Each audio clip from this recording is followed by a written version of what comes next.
নমস্কার বন্ধুরা, কালকে আমার শরীরটা খারাপ ছিল, যার জন্য তোমাদের কোনো ভিডিও শেয়ার করতে পারিনি। তো আজকে কি রান্না করেছি তো চলো তোমাদের সাথে একটু শেয়ার করি। তো এই যে সাদা ভাত করেছি, আর কুঁদরুলি আলু ভাজা করেছি, পোস্ত বেটেছি, আর পালং শাক ভেজেছি, আর এই যে পটল আলু রসা করেছি, আর মুগের ডাল করেছি এই যে,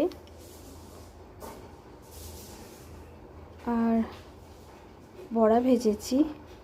আজকে অনেক কিছুই রান্না করেছি আজকে আমি। তো আর পাতিলেবু একটা দিয়ে দিয়েছি। তো আজকে দুপুরের মেনুতে সাদা ভাত, শাক ভাজা, পোস্ত বাটা, কুঁদরুলি আলু ভাজা, গরম গরম বড়া ভাজা, হাফ পিস পাতিলেবু, আর মুগের ডাল, আর পটল আলুর রসা। তো আজকে দুপুরের মেনুতে আমার এটাই ছিল। তো আমার এই ভিডিওটা যদি তোমাদের ভালো লেগে থাকে তো লাইক, কমেন্ট আর সাবস্ক্রাইব করে আমার পাশে থাকার অনুরোধ রইল। আবার দেখা হবে।